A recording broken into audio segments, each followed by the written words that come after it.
Tout franchiseur, et c'est la loi Doubin, la loi de la franchise qui le prévoit, doit remettre à un candidat à la franchise un document qu'on appelle document d'information précontractuelle. Ce document est fondamental, il doit être remis au candidat à la franchise 20 jours avant la signature du contrat de franchise pour qu'il ait le temps de l'étudier et de réfléchir. Ce document comporte notamment la présentation du franchiseur, la présentation de son concept et surtout de son réseau. Le candidat à la franchise ne doit surtout pas se contenter de ce document, ou en tout cas il doit aller un peu plus loin que les informations qui lui sont transmises par le franchiseur.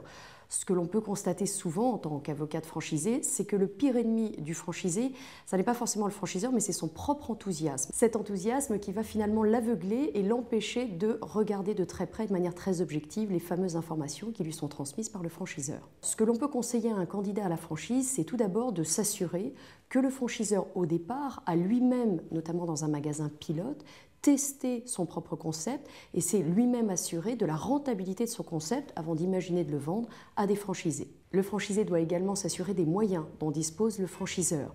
Par exemple, est-ce qu'il a bien une équipe derrière lui qui va pouvoir aller sur le terrain, assurer une assistance auprès des franchisés qui en auront besoin pour les agencements, pour les questions techniques? Est-ce qu'il a les moyens de mettre en place une publicité au niveau national, d'assurer la notoriété de l'enseigne? C'est aussi un point fondamental que le franchisé doit vérifier.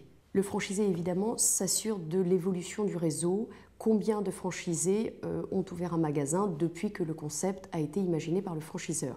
Et ce qui est très important, et la loi le prévoit, le franchiseur a l'obligation d'informer le candidat à la franchise de l'évolution du réseau dans les 5 dernières années.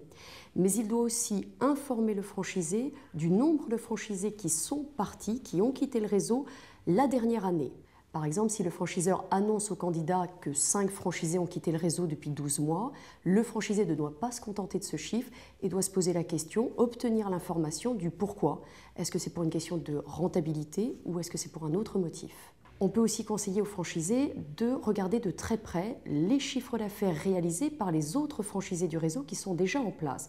Et là, j'insiste sur le fait que le franchisé doit bien évidemment rechercher les autres franchisés déjà en place qui exploitent dans des villes similaires, notamment en termes de taille, à celle dans laquelle il va lui-même ouvrir son propre magasin. Il est évident que si un franchiseur donne les chiffres d'affaires réalisés, par exemple, par les franchisés de Paris, Lyon ou Marseille, ça n'a pas beaucoup d'intérêt pour un franchisé qui veut ouvrir, par exemple, dans une ville de moins de 50 000 habitants.